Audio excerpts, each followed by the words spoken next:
I think it's 79. Welcome to Jesus and Jiu-Jitsu podcast 079. This is Stephen Little, and I'm here with Isaac Tauaefa, Josh Straussberger, Dinnell. Well, happy birthday, Strauss. Yeah, dog. Thanks, guys. Happy birthday, Bubba. Shut up. You got some extra. Shut up. Extra Z's on my birthday. Some birthday snoozes. Yeah, I slept in on my birthday. That's 5:08. Not much sleeping in, honestly, this morning. Yeah, it was. It was too much. What's on the docket for the birthday today, bro? Other than the snooze button. Since Ike had to throw you under the bus. When you're 41, When you're 41 and your birthday's on a Monday. it's called working Yeah. like every other adult should be. Yes. Yeah. No, but there's got to be something like a steak dinner. There's got to be something on the docket. Beef and rice bowl. Okay. Normal day. We went out Saturday. Marty B's coffee. Basically, we got done with the individual FTX Thursday, Friday, so I was smoked. And I was like, just let me sleep till I wake up Saturday. Because I did not go to bed early Friday night. And I was like, and then when I wake up, I'm going to get ready. Y'all just get in the truck with me. And wherever I go, y'all just go with me. Spend the day with me. So some of it was errands, and it was fun for them because they were like, where are we going? You know, so pull up to Marty B's, eat Marty B's coffee, Target. Just spent the day with the fam. That's good, man. Quality time. I know. That one hurt a little. I know. Every now and then, though, it's right there by my gym. Yeah. When I'm going to run an errand, so. I understand. But yeah, it was good. So today is podcast and then work, prep for the next FTX, go to TFK, meal prep roll, and call it a day. That's good, bro. 41. That's a good birthday, man. Yeah. Maybe cocoa shrimp. Maybe. Take JP to the airport. Yeah. Nice. Yep. Yeah. Good day. Good to see you guys on my birthday first thing. Amen. Yeah. Yep. Except for you. I know. You too. Same for you. It is good to see Steven, though. It is good to see Good Steve. to have you Nice back, buddy. Nice to be back. I can't even talk bad to him just because I missed him. I wasn't going to talk bad to you, and then he had to bring up the snooze button. Yeah, I know. We just need to bury I that. know. It's buried. It's buried. I can only say that because Get a birthday I know pass. how much you hate being late, and you're rarely ever late. So, y'all want to get into it? Yeah, let's go. Let's get Oh, into yeah, it. I need Let's this. get into some of this. I need a little bit. For Danny Zeem. 1, 2.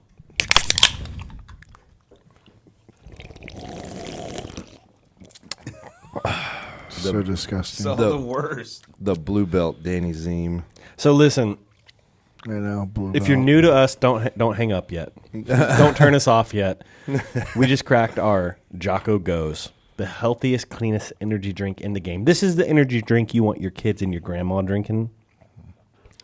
95 megs of naturally sourced caffeine. No preservatives. It's the first ever pasteurized energy drink, so there's no preservatives. It's clean. It's got vitamins. It's got some stuff for focus in there. Sweetened with monk fruit, so there's no sugar, and there's also no artificial sweeteners.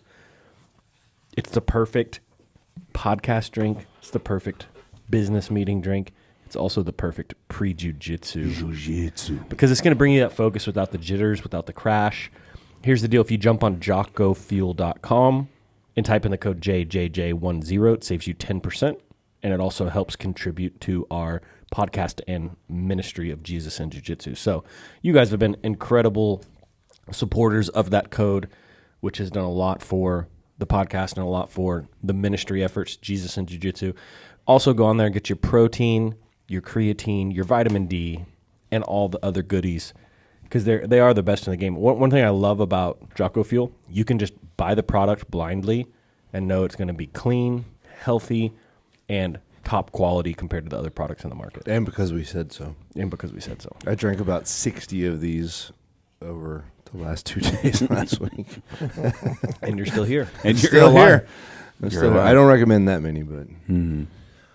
I'm okay. I've done worse. Oh, yeah. There was somebody out there that was drinking, he drinks 6 to 7 Red Bulls a day. Oh, my Oh. goodness. No. Yeah. It's crazy, man. But I can't I'm joke. not going I to hope say he I- has health insurance. I'm not going to say I haven't had 2, maybe 3 ghosts on a trip before.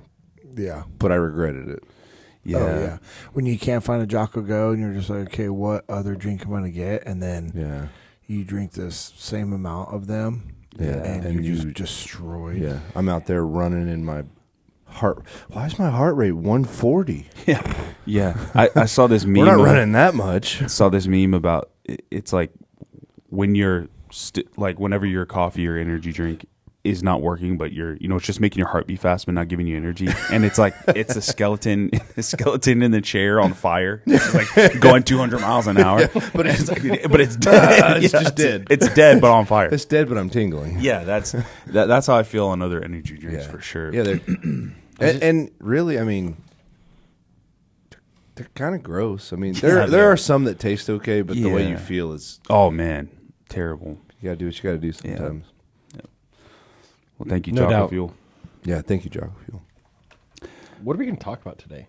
Well, I'm gonna just give a shout out real fast to Resurrection Construction. Thank you again, Alan Smith and Resurrection.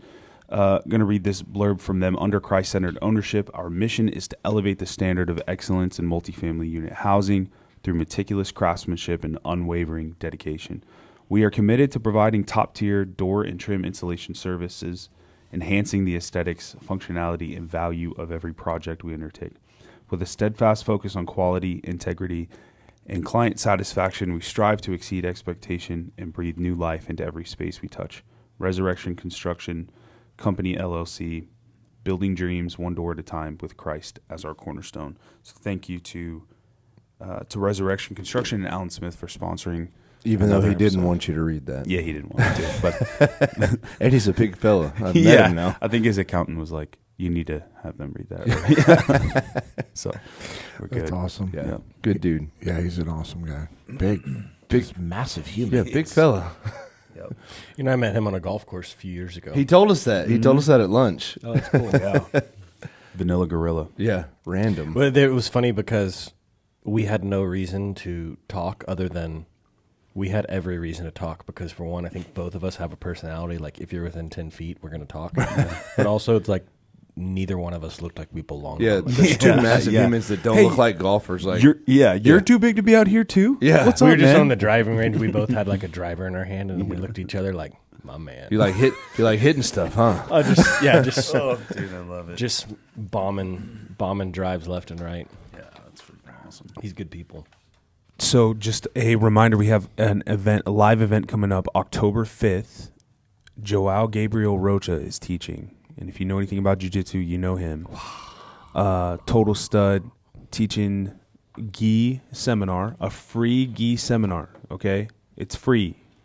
So there's no reason for you to not be there.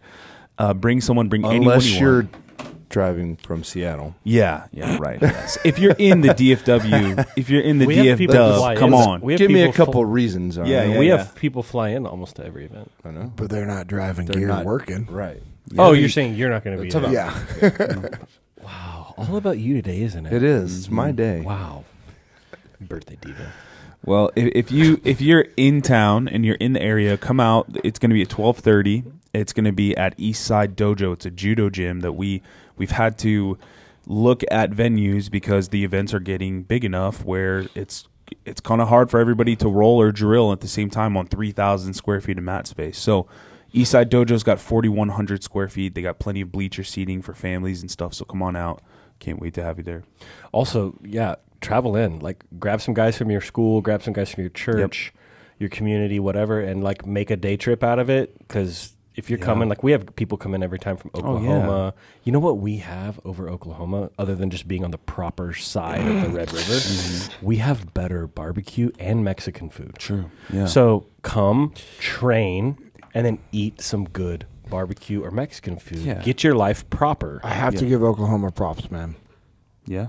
They have something Texas does not. I know what he's going to say because I had it. What is it? Del Taco.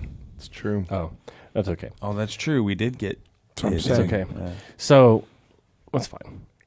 That bothers you, though. So Texas had Del Taco for a little while. They got rid of it. Kansas, Oklahoma, Louisiana, wherever, Arkansas, come out for the event, make it a day trip. Use it as a time. Also, if you are in one of those drivable locations, use it as a time of either like discipleship. Like maybe you have some guys in your gym that you're trying to reach out to.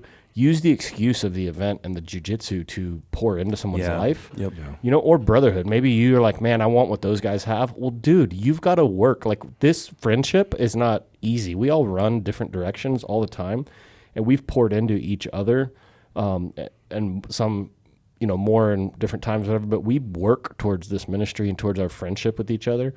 You need to do the same thing. So grab some guys, throw them in your truck, throw them in your whatever, rent a minivan if you need to, throw a bunch of guys in, come out to the event, make a day trip out of it, and start building some camaraderie, some brotherhood, and get better at jiu-jitsu, hopefully deepen your faith a little bit, go to the next level. It's going to be fun. Yeah, can't wait. And then also check out our merch store at JesusandJujitsuUSA.com. We got the black shirts, we got the green shirts, we got rash guards, the best coffee in the game from Above and Beyond. No, from Above Coffee. Yep. Oh, Above and Beyond. Above and Beyond. But it's from High Altitude Coffee from Brazil that our friends over there, they own Pursuit Brother. They own the coffee farms in Brazil. And it goes right back to helping the ministry. So go support. We got hats, we got stickers. Flags. Yep. Rep the brand. I love hearing, by the way, I get friends almost every day. It's multiple times a week. People reach out to me. Hey, I just ran into someone wearing a Jesus and Jiu-Jitsu shirt. Hey, I ran into someone wearing this or that.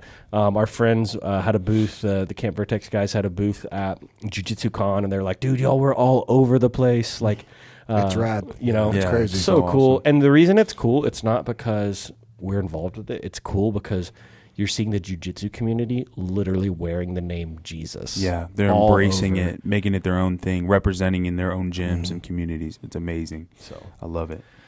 I had a thought, and that we could play around with if you want. It spawned from me in my commutes lately listening to Pastor Lucas's sermons. His sermon yesterday was awesome. Pastor Lucas's sermons are really good. Because when Steven shares them, I listen to them. It's so good.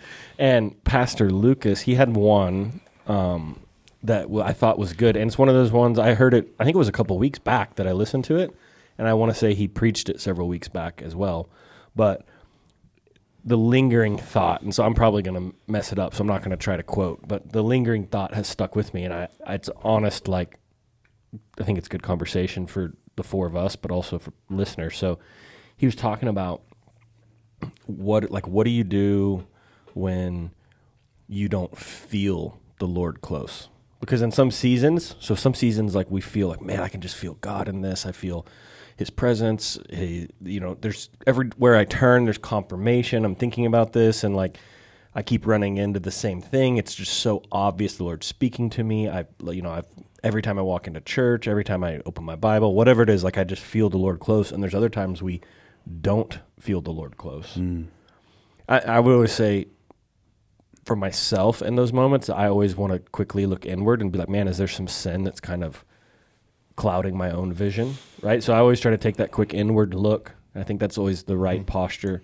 Like, man, what's the ownership side? What's my role in this? Yeah. Am I creating the time, the space to hear from the Lord? So that's the first thing. But like, let's say that you do that quick check and you're like, okay, I don't think there's anything major that I'm participating in that's creating this like void separation. Exactly. So then, like, because there are seasons, we know there's seasons where whether it's our fault or the Lord's trying to teach us something, strengthen us, whatever it is, where it's just like, man, we don't have all that warm fuzzies.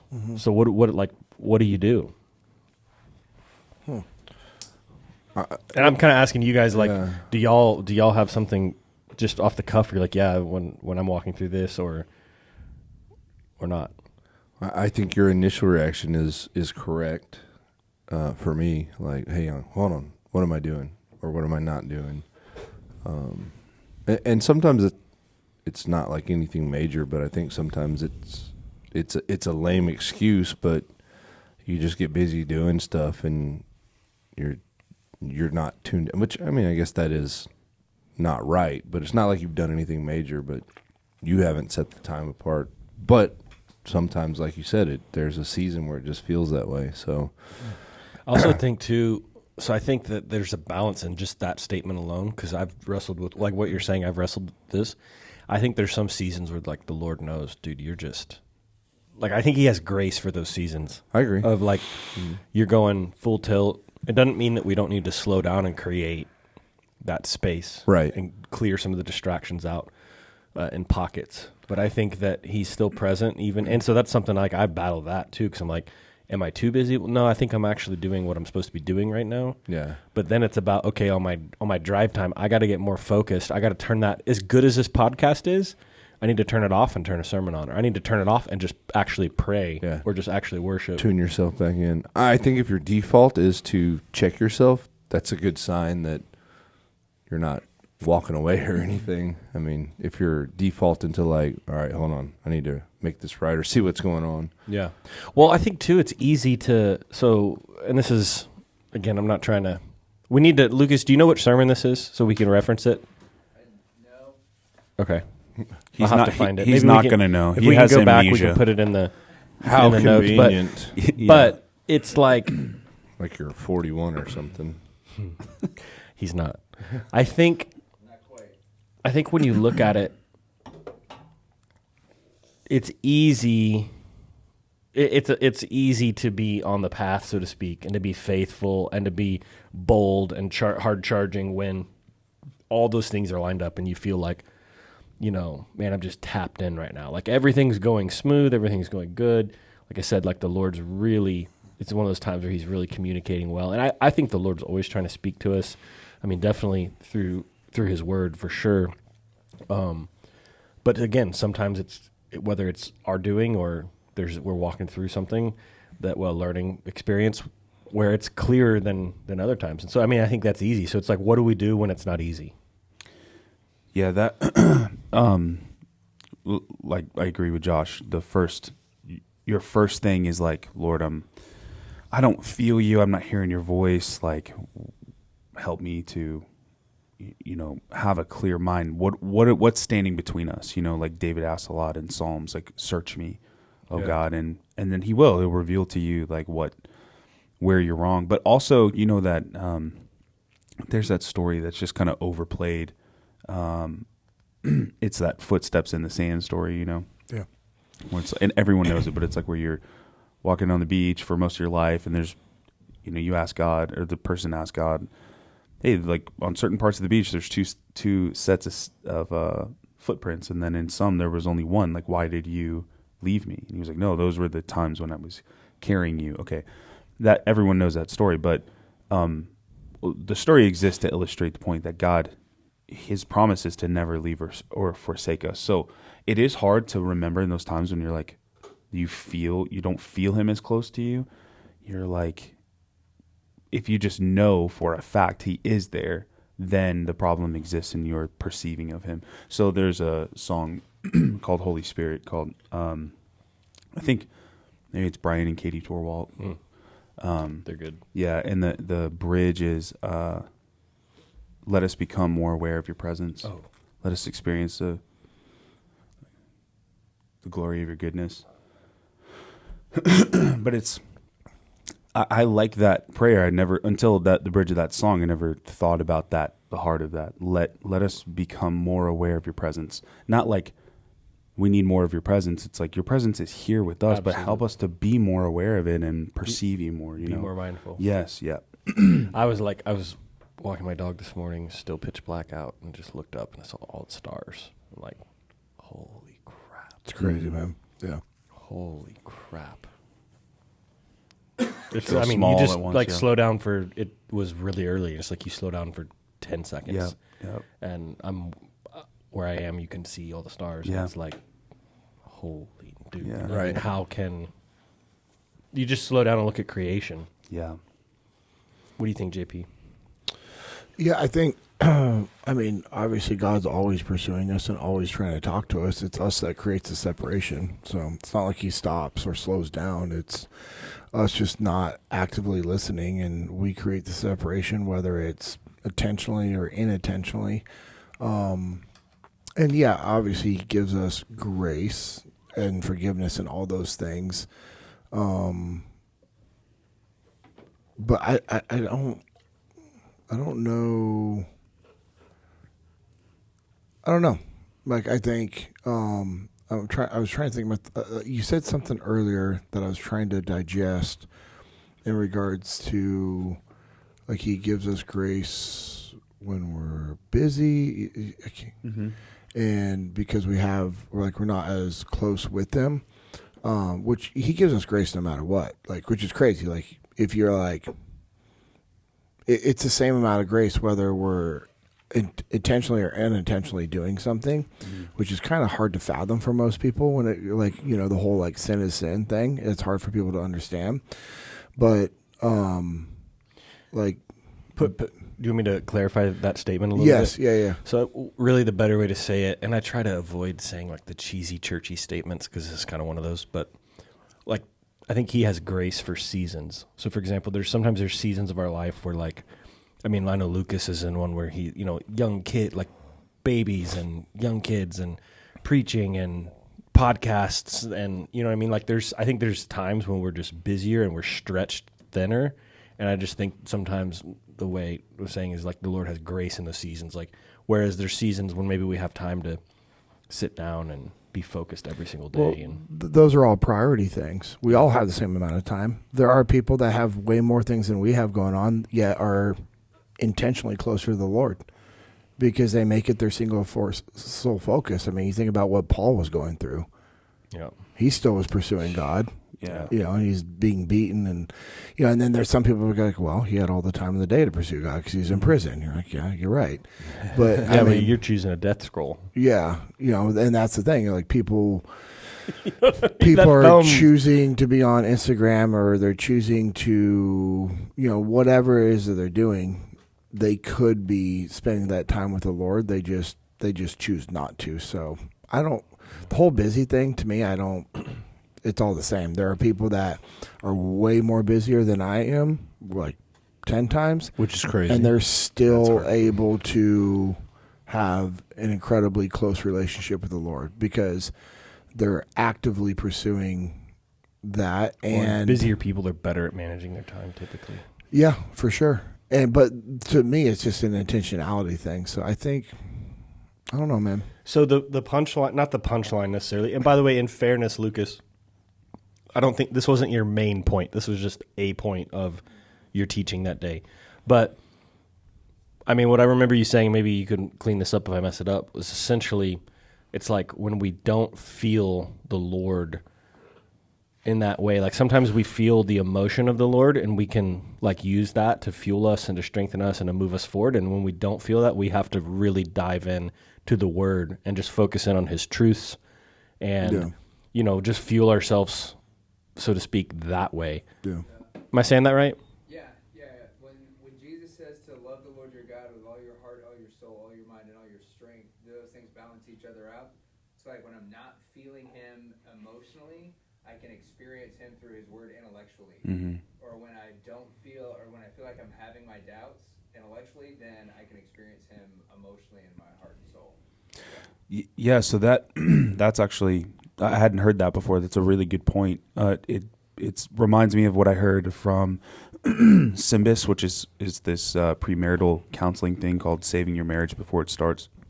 Nice. Kim and I did it when we were dating, and one of the things they talk about is in maintaining your marriage, they're like, you're going to have these seasons of where you're led by your passion to pursue each other, and then there are seasons where you're going to be led by your covenant, like by your responsibility of sometimes you're going to feel it and sometimes you're not going to feel it, but I'm committed to this person. This is the person that I love. And so I think in the same way, like what Lucas was saying, is we can lean on different things in different seasons to pursue God. It's like one of them is, I know I'm supposed to be reading. Man, I'm not feeling close, but I know that He's there, so I'm just going to trust Him. And that's when we have to press in harder. Yeah, man. Yeah.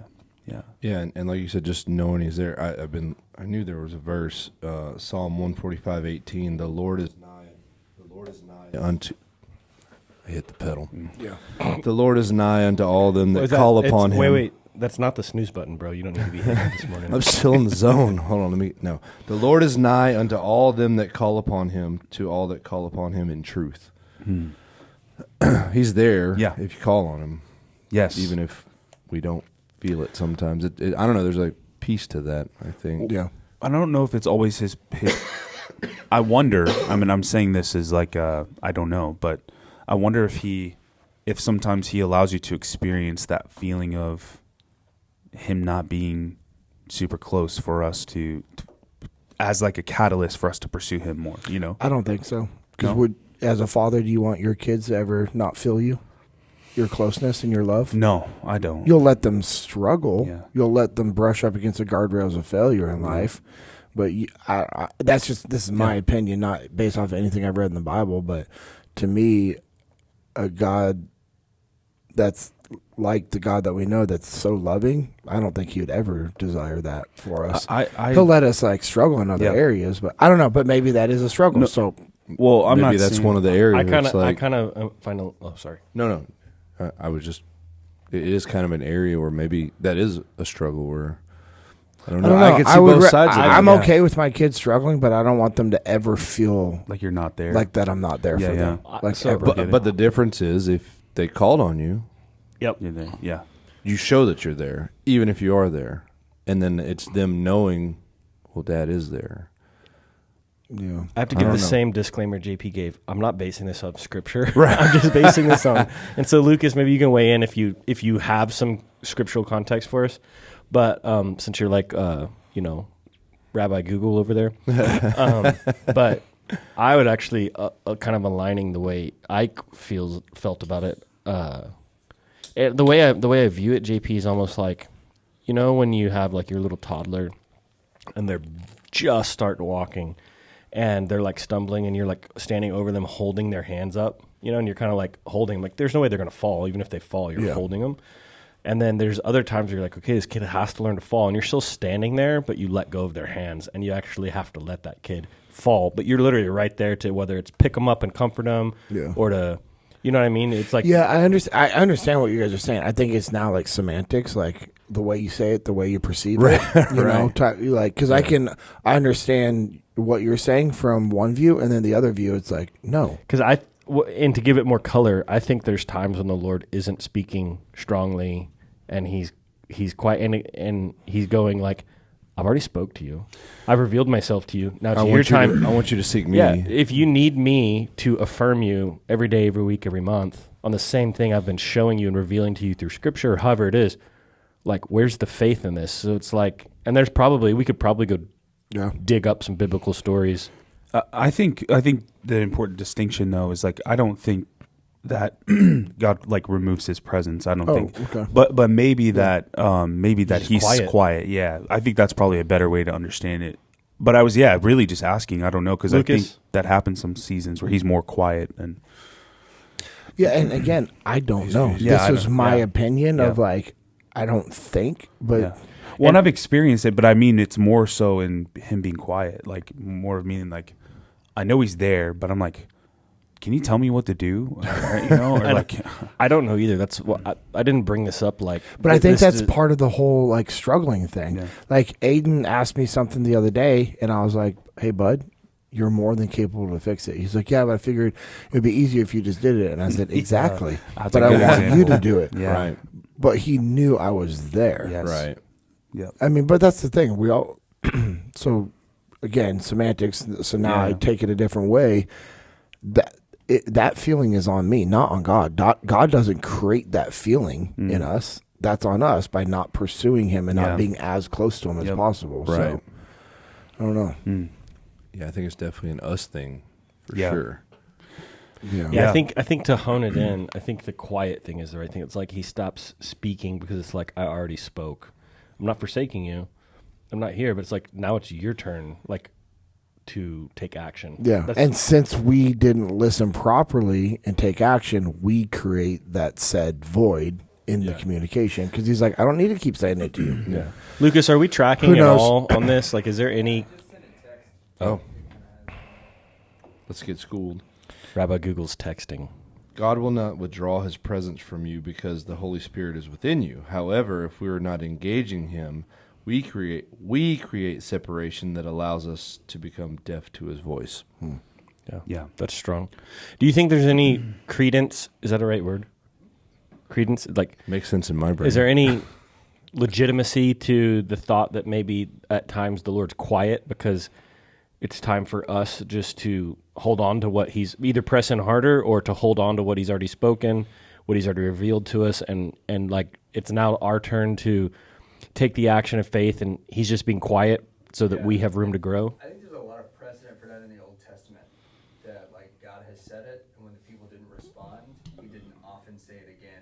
They came back to the realization that God had already spoken. So I think we've got a lot of, especially Old Testament precedent for that, for sure. That's good.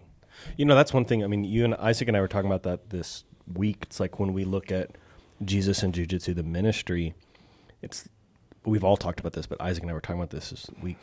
We look at Jesus and Jiu-Jitsu, the ministry, it's like there's so many opportunities for us and so many avenues that we could go with this ministry beyond the podcast, you know, the events we do and the partnerships and the places we want to go set up and all the different thoughts, things. We're always talking about, okay, we always kind of like try to check back in with the original revelation we felt like we had for this ministry. So it's like, does this new idea, concept, direction, does it fit that what God spoke originally? And if it doesn't, is he leading us in a new direction? So it's like this kind of always, to what Lucas was saying, it's kind of always testing it back towards what the Lord did speak, because we all had agreement and unity and alignment and many confirmations on that. So it's like, as we move forward, okay, well, test it with that. Okay, if it doesn't line up, is this a new like addition, direction that we're supposed to take this thing? You know, it's just an example, I think, to kind of how we utilize that same thing. I agree with that. Yeah. Cool. I don't know. I also think too, if like, I mean, we're just fumbling through this morning. Just if you're out there listening, I'm sure, unless you're, I mean, I'm sure there's a lot of listeners that are way further down the road than us. But if you're not, or you relate to that feeling of like, man, I'm not feeling the Lord, whatever, just know you're not alone, because we feel the same way at times, but also you're literally not alone. The Lord is with you. Even if you don't have the warm fuzzies every single day, he's with you. Yeah, that's an important thing too. Just, it's not always going to feel exactly the same, you know? But that, again, knowing his truth, his word, he promises that he will never leave us or forsake us. He's not gone. And like Lucas pointed out, we have the Holy Spirit. We have the indwelling of the Holy Spirit. He's with us all the time. But there are seasons where I think I'm just not as aware of his presence. I don't feel him as much. But again, I know because of his promise that he is close to me. So I can rest in his truth and his promise. And so I think that's an important distinction. Just like the marriage example I was talking about earlier. It's like there's seasons where I'm going to feel, like you said, on fire, and I'm going to hear his voice super clear, and I'm going to be walking with him. And I would love for that to be the standard all the time. But there are seasons where I'm like, I feel like I'm pursuing you. I feel like I'm listening, you know, but maybe there's sin there, or my focus is not where it's supposed to be, or maybe God's just, he's walking with me, but he's already told me what he needs to tell me, and I need to do what he told me to do, you know, so. Yeah. But he's not any less close to you in any of those seasons. He's always as close as he ever will be to you. Which is refreshing. Right. Yeah. It's Encouraging. Encouraging, yeah. Yeah, Well, that's the word. Yeah, no matter what our feelings are, no matter what we're walking through, not walking through, it's like the reality is he is constant. Yeah. Yeah. Yeah, because sometimes we're just dumb. Yeah. For myself, like most of the time. No, you know, Ask my wife. yeah. She'll tell you. Yeah. Idiot. By the way, it has nothing to do with any of that, but do you like my shirt today? Yeah. Dude, I haven't Thought I busted would- that one out in a I minute. thought I would sport the Yoakum's Rod Shop. That's good. Shout out Yoakum's Rod Shop. Yeah. Sharp.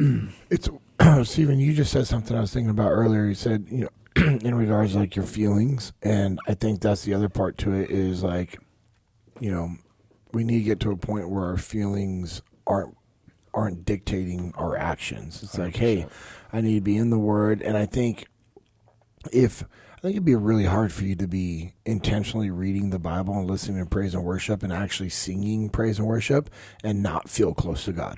Yeah. Like, if you're at, you know, because I think part of the original question was, like, what do you do?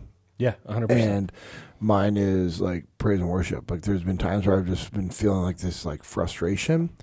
And I just, like, all right, cool. Put on the Pursuit, like, playlist. And then just, you know, or a couple of different albums that I have for praise and worship. And I'll, like, listen to those songs. And, like, after, like, a song or two, like, then I'm, like, really listening and, or, like, and I find my posture changing and I'm, like, kind of singing the songs. And to me, that's what I have to do, because I can read the Bible and not get anything out of it.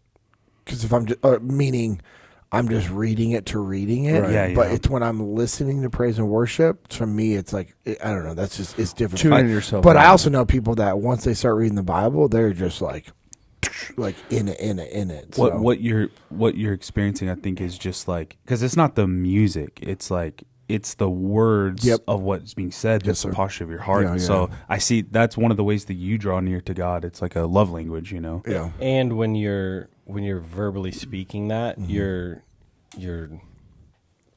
there's power in our words. You're And teaching it to your heart, yeah. You're declaring it over your life.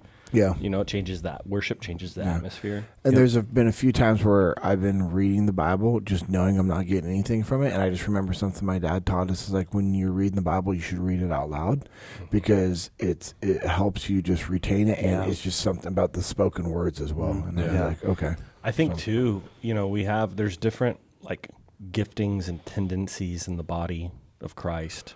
You know, there's people that tend to lean towards different offices of ministry type. Like, we're wired differently. Well, what are you drawn to in the Bible? So some people are really drawn to, like, reading the books of, like, the prophets. Some people are really drawn to, like, the evangelism, the gospel. So one thing is, if you're, like, struggling, you can figure out, like, well, where am I naturally drawing? And then just press into that. Because, so for example, like, my wife loves all the books of the prophets, and I like them, but it's not, like, my go-to. So she can, like, read Isaiah or Jeremiah, and she's, like, on fire. And I'm like, oh, yeah, it's like, good, but I like this. It's not jumping out at me. Right. And so it's just, like, figuring out, I think in those times, you know, JP, like, figuring out, like, that's a great starting point for someone, is, like, what's your tendencies, and then press into that. And obviously we want to read the whole Bible because we need the whole thing. So I'm not saying to ignore the other stuff. Right, right. And then one other, just as you were saying that, JP, one practical thing, sometimes if I'm feeling dry when I'm reading, I do exactly what you do, and I stop reading and I play worship music and I start worshiping. And then, like, after a song or two, once I kind of feel the way I'm going to say it's like that atmosphere shift, I leave the worship music on and I start reading the Bible. Yeah. It's hard to, like, if you listen to just the song Gratitude by Brandon Lake, Yeah. like, put that song on repeat and tell me your attitude hasn't changed after the third time. Oh, yeah. It's, It would be Seriously. almost impossible. it's changing the posture of your heart. That's, Yeah. I know exactly what you're talking about, because there are certain songs I think I listen to that I gravitate to. Again, maybe I like the music. It's good music, but the words of what it's saying help me get my heart in a place of, like, it's a posture of surrender before the Lord. Like, you are this important to me. You are this incredible. You are beautiful. You have rescued me from all these things. Yeah. Which puts you in the right space to receive from Him, to hear from Him. Yeah. JP said Pursuit playlist. If y'all have listened for a while, you know that we're big advocates of these events that we go to called Pursuit for Truth. It's actually where, if you've ever listened to Jesus and Jiu-Jitsu 001, we were birthed, so to speak, out of a pursuit. We were all in it really started, JP and I went to Pursuit 4. I took him to 4. And afterwards, we were like, man, we've got to get, like, we just felt the Lord put this burden for our jiu-jitsu gym to reach the community. And then these guys, the next wave of guys, including Isaac and Josh, were on P5. And then the Lord kind of revealed to a bunch of us at the same time after P5, immediately after P5, to do this Jesus and Jiu-Jitsu ministry. And then Isaac felt led for the podcast a couple months later, and Josh agreed, even though JP and I thought it was a horrible idea. Josh was pretty begrudging about it too. I'm glad that Some choice words. Ike and Josh were pressed into that and did this not because we like listening to ourselves talk. It's fun getting on here, the four of us. I like being with my brothers. It feels good to be back today. Yeah. But it's the testimony. Like, I mean, we just shared on the page yesterday, a dad and son getting baptized, and he says the influence of Jesus and Jiu-Jitsu, come to the events and the podcast and stuff. So part of that is literally like, if that's all it's about. Yeah, and so seeing that kind of stuff happen, it's worth it. So, but these pursuit events, it's literally the origin story of Jesus and Jiu-Jitsu started at Pursuit. And so because of that, Pursuit's important to us, and we go back and we serve. We've been to a bunch of these events. I mean, I've been to 10. I know you guys have been to basically just as many or more. And so there's a couple coming up. I just want to shout out, if you want to come, like we would view this as like kind of the pinnacle of what we would, if you said like, hey, I want to walk with you guys, or hey, I want y'all to disciple me, or I'm sure there's people listening that could disciple us. But like, hey, what would you do? Yeah. Hey, well, without a doubt. There's a handful of things I would do, but the pinnacle for you would be to come to Pursuit with us. And it's not us and it's not Pursuit, because what you'll notice when you come to Pursuit is the Pursuit formula is to get out of the way. To get out of the way and let you encounter God in the Scripture. So that is why Pursuit is so powerful, is because they get out of the way and they let you have an authentic experience, encounter with the Lord, the Holy Spirit.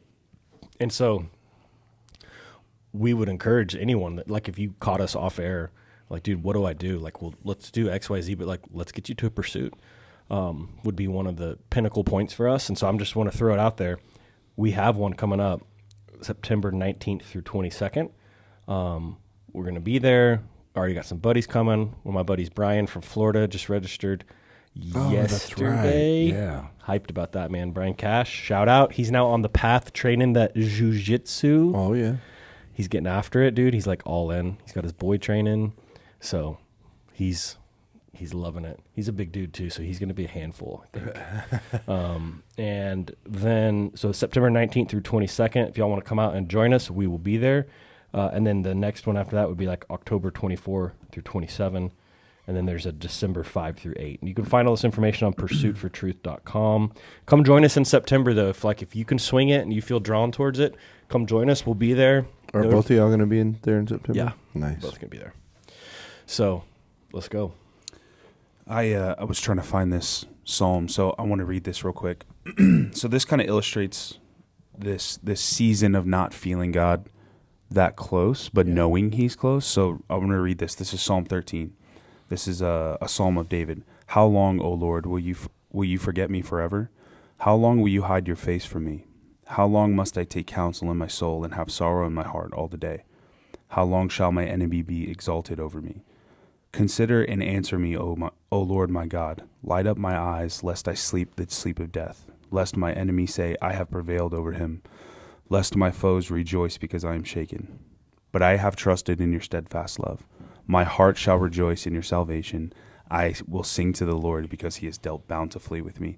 So the first part is like, how long, O Lord, will you forget me forever? How long will you hide your face from me? I bet that feels like God's not close to him. Well, the cool thing is He doesn't leave it there. The ending is, but I have trusted in your steadfast love. My heart will rejoice in your salvation. Right. I will sing to the Lord because He has dealt bountifully with me. So it's like, even when I feel like you're not close to me, I remember your promises to me. I remember how good you've been to me. And I remember that your love is steadfast, that you're always there, that you always love me, and your love will last for eternity. So I think that's a good answer to those seasons when you're not feeling like He's super close. You're not hearing His voice super close. Ending with, I have trusted in your steadfast love. My heart shall rejoice in your salvation. I will sing to the Lord because He has dealt bountifully with me. So you can always lean on that, the joy of your salvation in those seasons, and knowing that you're saved, knowing that He's holding you, that He's walking with you. and that in the past he's been so good to you. So there's no reason for you to doubt him, even if you're not feeling him. That's true. And that's a good way to overcome that spiritual warfare, because the enemy loves to use doubt against us. Oh man. Well, guess what? King David felt the same way. Yeah. Right. Exactly. It's Psalm crazy. 13. You know, and as a boy, he's freaking killing lions and bears with his bare hands, and giants with slingshots, and he's still doubting. Yeah. So don't feel bad if you're doubting. I love David, man. I think about, there's a lot of examples in his life there. I was talking to my coach, my friend David, who's come to Pursuit too. I don't know how we got on the topic, but we were talking about a sling, like the David sling, and about how skilled he would have gotten, but it was from being out tending to sheep and being out in the wilderness all the time. Like, there's not much else to do other than he sang songs to God and he practiced with this sling, and like he got deadly accurate with that thing. Those things are gnarly. Have you seen those videos? Yes. Yes. Like breaking the sound barrier Just with the. But by the way, that kind of goes into what it's so funny you just said that. That kind of goes back to what I was saying is like, sometimes we're in these seasons where you feel like, and I'm going to add to what I was saying, but like you feel like what I'm doing is insignificant, or God's not using me, or God's not near, or whatever. It's like, but if you'll steward where you are, maybe you're out in the wilderness tending to sheep. You smell like doo-doo all the time. You know what I mean? Sheep doo-doo. Yeah, you're the weirdo in the family, or the weirdo in town, because when you come in, you smell like livestock. I mean, maybe you feel unseen, or like what you're doing is super insignificant, but be like David, press in, hone your craft. Maybe he has you in a season under the stars tending to the sheep. So, why? Because David, all he did was just sing to God. He talked to him and sing to him all day. That's where I think a lot of these psalms came from, was him writing songs as he's just like out under the stars with God, with no one else to talk to out there but God. So it's similar. You guys know the way my brain works. Well, one, I have to put this out. I remember reading the Bible as a kid and as a young adult, and even now as an adult. When I'd read those passages, I'd always be like super uncomfortable. Yeah. Like, oh yeah. I don't think you're supposed to say God turn around. I like that Can stuff. you say that? I don't know about you guys, but I remember, especially as a kid, I would even ask like my parents and my grandmother and other, elder Christians in my life, but definitely my parents and my grandmother, and they would always explain it, but I always had a really hard time with that. I'm like, I feel like he's disrespecting him. Those, and then Moses with the Israelites, there's a couple times I think God's like, nah, that's it. I'm going to kill them all. And Moses is No, please. Moses like, no, don't do that. It's like, you can't tell him no. Yeah, I know. You told him no? What are you, crazy? Yeah, dude. You wrote his name without a capital letter? Doesn't that peeve you? Oh man. Oh, that is one of the things that I will correct somebody. Yeah. Like it'll be just a single, I'll put a little asterisk, and then it's God with a capital G. Yeah. It's funny that I saw a GIF or a meme, whatever they're called. From Eric Fisher. Was that? And it was like that jack Roided dude out. typing on his. This roided out. I mean, the dude's like 500 pounds with a six pack, typing on this huge computer. It looks tiny next to him, and it's like, it's capital G, dude. Yeah, he's like, if you could capitalize the G next time, that'd be good. Yeah, that's Thanks, bud. That's the way I feel when I see that. Yeah. But what you were, Oh yeah. from what you guys are all just saying, it just also reminds me, like, I just had Rob Jones on my podcast. He's a double above the knee amputee, and what he's done is absolutely incredible. Ran 31 marathons consecutively for 31 days in 31 different cities to raise awareness for veterans, and just there's even ignorant people out there like, yeah, but running can't be that hard, you can't feel your legs. And he goes, well, the portion of my legs that I can feel is actually very painful. And if you guys listen to the podcast, that knows an amputee know yeah, that that's stupid. yeah, but it's even more painful for him. Mm-hmm. Like, because and like he was explaining to us how he has to change out all these different dressings and things while he's running because your leg starts swelling and then it starts constricting because of dehydration, and then if there's too much movement, then it starts rubbing raw and blisters and all that. just all these Honestly, things. those people have to just be like bad people, like horrible humans that are trolling, right? They're not being serious. There are people that are that ignorant that like they don't think it's Well- so anyway, so he does that. He also rode his bike, which I think Rob was the second ever above the at this time, the second ever with double above the knee amputations to be able to ride a bike. So Because and that you just matters can't. because above the knee makes it like exponentially harder, right? My buddy Justin, who's with Denver SWAT, he was just out at immersion camp for the back half of the first week and then the first half of the week for the LEO camp. And when he lost his leg about 14 months ago, he got ran over by a fire truck as they were at this big event. Anyways, then he lost his lower half of the leg, but it was below the knee. And all the other amputees are like, yeah, that's cute. Like that's like a paper cut, bro. Like, that's how significant the difference is below or above the knee. Like above the knee, you're like, it's pretty horrible. Having that joint makes a lot of sense. Night and day difference. Yeah. So anyways, he was the second ever at the time double above the knee amputee to actually be able to ride a bike functionally. And he decided, cool, I want something challenging. I want to raise money and awareness. So he rode his bike from Maine to San Diego. Are you kidding? Every day. No, dead serious. He rode his bike to raise awareness, and it was 181 days straight of riding. From Maine to St. Yep. Bar Harbor, Maine. I've really got to have like a close, long look in the mirror because that's what the podcast did for me too, where I was like, wow. Oh, okay. And I'm worried about not having enough salt on a training day. Yeah. Guarantee you, most of us aren't training hard enough to where the salt even like comes into like a significant issue. Well, I actually get deep hamstring cramps in the middle I of get rolls. cramps Yeah. too, But I can press through, I think. Yeah. I think you'll be all right. I think it's Yeah. okay. So, Wow. yeah, so he was just talking about all that. But then it was cool because then on the podcast, towards the end, he said he wouldn't change anything because of what he has in his life. And that's what he told his wife in their wedding vows is he's like, I would do everything over 1,000 times just to be able to meet you. Wow. Yeah. And because he met his wife when he was competing in the Paralympics, which he won bronze that year. So it's just crazy. Stud, man. Yeah. I love that outlook. I mean, he's still a jerk, and you're a jerk, but Whatever. Agreed. but yeah, I love him. Yeah, Rob Jones is the man.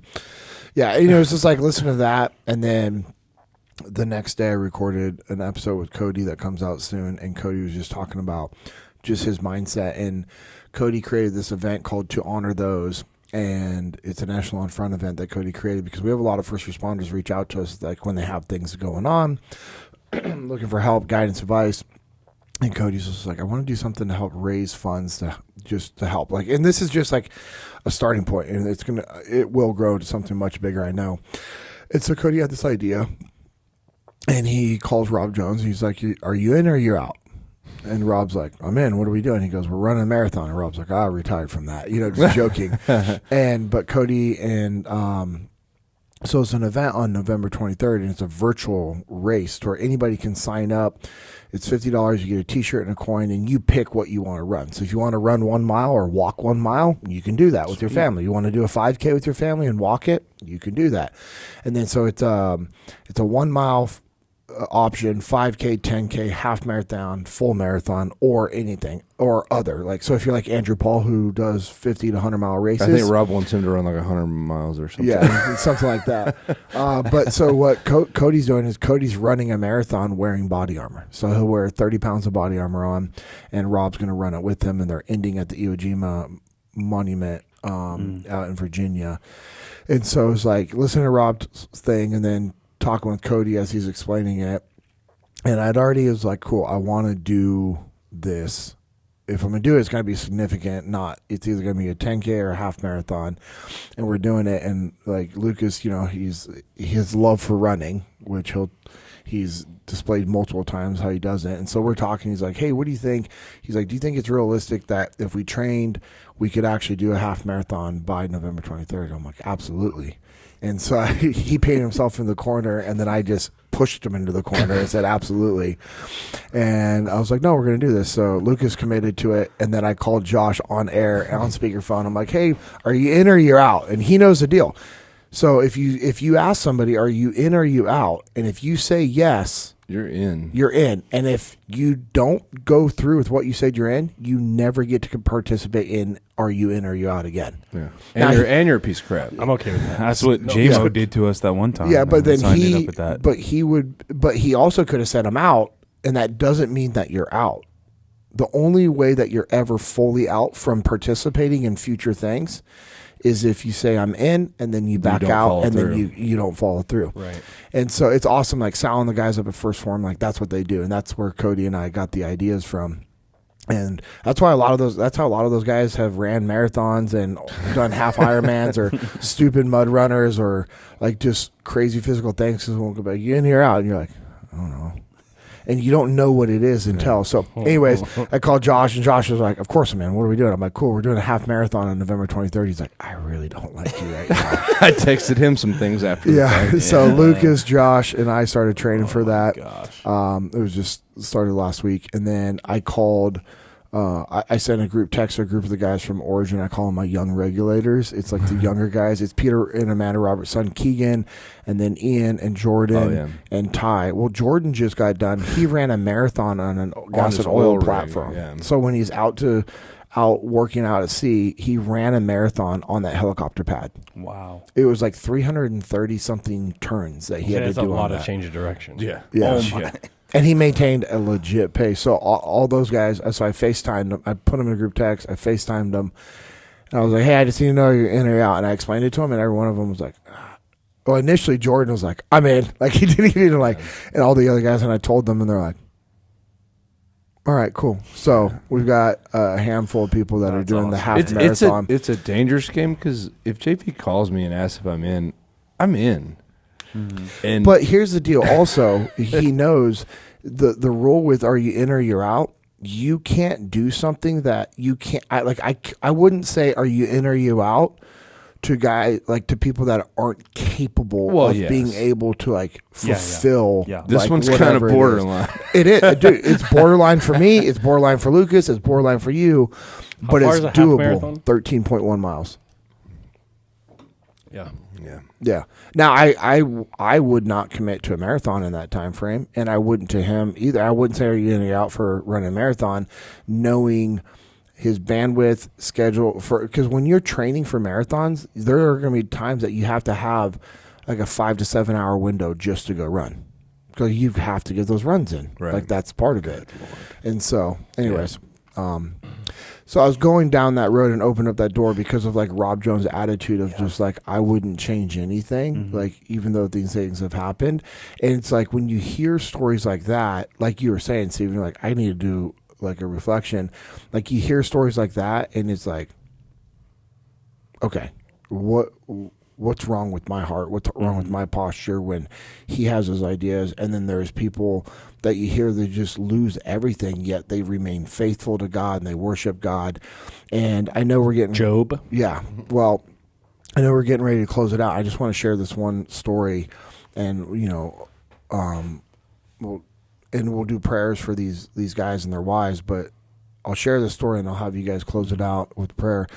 But I'm at immersion camp. And which was awesome this year. We had 8 baptisms, a few salvations, rededications, and then we did the law enforcement immersion camp, and we had 3 salvations and 1 rededication and 2 baptisms, which was incredible. And one of the ways we were starting it off was I took this from Danny on week 1, and I was kind of like, hey, I don't know how we want to kick this off. And Danny's like, let's just start off with praise reports. And so it was really cool. So we did praise reports and then prayer requests. Smart. And so we're running through it. And so I did that on the second week. And this guy was just like, I could really use prayers for my wife and I. My wife has been diagnosed with terminal cancer, and she has about 12 to 15 months left to live. And like all of us were like, holy, like, I mean, you hear that. And you say, like, it's going to change, right? And I'm like looking around at a few of the other guys. And I'm like, just my heart is like breaking for this guy. And I noticed this other guy, his like posture changed as well, but like it was a little different, you could tell. And so we're going around, and the guy says the same thing. And these guys didn't know each other, and he's like, yep, so it's about the same time frame. I can't remember the exact dates, of time frames. But, and so this first guy, Kevin, no, I'm sorry. The first guy that was talking about his wife, his name is Jeremy, and he said I could say his name. Jeremy had just, was talking about his wife and how hard it is and all these things that they're dealing with and, in their family. And there's another guy in the group he's not saved and he's asking questions, and this is on Monday, and he's asking questions about like, okay, what does that mean to be saved? And I'm kind of giving my answers, and a few other guys that are there that are well more versed in the Bible that studied, that there's actually like preachers that showed up to the Bible studies and everything, and so they're like adding their thoughts and stuff to it as well. And so we're talking with this guy, and this guy Jeremy that just shared with us that his wife has been diagnosed with terminal cancer. He starts describing God's love, and he's in tears. Like he's in tears describing how incredible God's grace is and how incredible God's love is. And he's starting to like weep in the as he's described. He's like, I don't deserve it. He goes, I don't deserve forgiveness. I don't deserve his grace. I can't earn his forgiveness. I can't earn it. I can't earn the salvation, but he gives it to me. And he's like just pouring out his heart, explaining to this other person who has this hardened, no, not hardened anymore, but had a very hardened heart towards the Lord. And, it's just like it's just incredible. Yeah. Like it's just absolutely incredible how he has been dealt this card and he's dealing with, or dealt this hand, right? And he's dealing with this, yet he's still just absolutely blown away by God's love and grace, and just is in tears describing how awesome God is to this other guy. And I have to believe that led this guy to salvation. There had to be a tipping point, because if you're on the edge and you hear some guy go, yeah, I need prayers because my wife is dying of cancer, and then within that same 20-minute conversation, the guy's crying, saying God's love is greater than anything I've ever felt. Like his presence is incredible. I was just like, I don't know. So I share that because one, obviously we want to pray for Jeremy and his wife Kristen and Kevin and his wife Diana. But it's just you hear stuff like that, and it's just a reminder for me. It's like a gut check, like, hey man, you need to change your posture up. So yeah. To piggyback on that, I just got back from my wife she was serving at Women's Pursuit over the weekend, Thursday through Sunday, and so I took kids to my grandma's house, who my grandpa just passed away in the last month. Yeah. And they were together 71 years. 71 years. So they dated for 5 because they were like in high school, and then married 66 years. And dude, like how she's handling it is freaking amazing. I mean, it's tough. But all she can talk about, like this is why I had to share this, would get the kids down, and her and I would just sit there and talk at night for a couple hours. And all she can talk about is God's love and his goodness. And I'm like, just looking at her. It's the same thing with my grandmother. When my grandfather passed away, and I know you and I have talked about this, like it was just, it's unreal. And, and this is fresh for your grandmother, and it's just like, that's crazy. She's just sharing me. She's just like, she's been reading a lot of Paul's stuff, and she's just like reading scriptures to me and stuff. And I'm like, okay, your handle is better than me. Yeah. Oh yeah. Oh yeah. Oh, it was nice to go through his shop, and I was texting you about go through his woodworking shop and start up his diesel truck, and all some of those things was just really nice. But yeah, it's nuts, man, to watch how some people grieve and mourn and deal with situations, and then watch people that are rooted in truth of God's love and the salvation that we have through the sacrifice of Jesus, his blood on the cross and his resurrection. It's like when you see people that their lives are rooted in that, when the storm comes, when the turbulence happens, that's the foundation. That's the firm foundation that we're promised. Yeah. And you see these people thriving through what tears other people apart. Yeah. And it's like it's the hope and the truth of the blood and the resurrection and eternal life. And man, it's just when I look at people like my grandma or like these guys that you're talking about at Origin Immersion Camp, it's like I would never want to have to walk through life with being an unbeliever. Oh man, just hopelessness. You know? Yeah. I mean, you got to think about. I mean, we all know Ian Hamilton's past. He shared it very in detail on my podcast, and yet you have a guy who is still pursuing God, who's not making excuses. He's not blaming God. He's not blaming anybody. He blames himself for his mistakes that he's made. You know, I think he's so close to getting everything done that he's been working on. He gives me updates on his hours and his GED and all those things, because he was like, I unfortunately, because of these mistakes I've made, yet now that he's found God and he's pursuing God, he's just it's just really cool. Yeah. To see just how good God is and how he redeems. Yep. In an otherwise hopeless situation in that environment, It could where be. because it would be very easy for him to go down a certain path. Him and I have talked about Yeah. it. If he didn't have his faith in his relationship with God and pursuing God, he goes, I 100% would be What's back in that stopping me world. from- Like, why would yeah. you? Why would you not? Yeah. So, Man. You know what's crazy? You referenced Eric Fisher Yeah. making a post about Yeah. the big guy. Yeah. Eric's a pursuit brother with us who's just, I hope you're listening to this, Eric. I love his heart, man. Dude, we've all watched you mature yeah, he's awesome. in spiritually in a way that's just exponential. I wish I could be on that same trajectory. I'm trying, but he shared a post and he was like talking about how people are like, I don't need someone to preach, hellfire and all this stuff at me to motivate me to like do good or whatever. I don't need people telling me I'm going to hell. And Eric's like, hey, he's very Direct. That's the right word. He's like, we're promised hell. Yeah. Like, that's your destination from birth. Like, you're born and you're headed straight to hell until you accept Christ and his sacrifice. And it's like, no one's preaching this to you to scare you. Like, it doesn't even need, like, it's just, that's your predetermined destination. And I was just like, wow, that directness of just that fact is... He's very factual. That truth is just good. Like, I was like, that was good. That was a good post. The way, my wording's not as good as his, but it's just like, this is your predetermined destination. Yeah.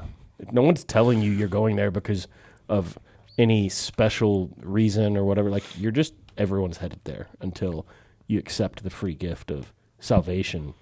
That's amazing. I'm like, bro, that's a good word. That's awesome. Cool.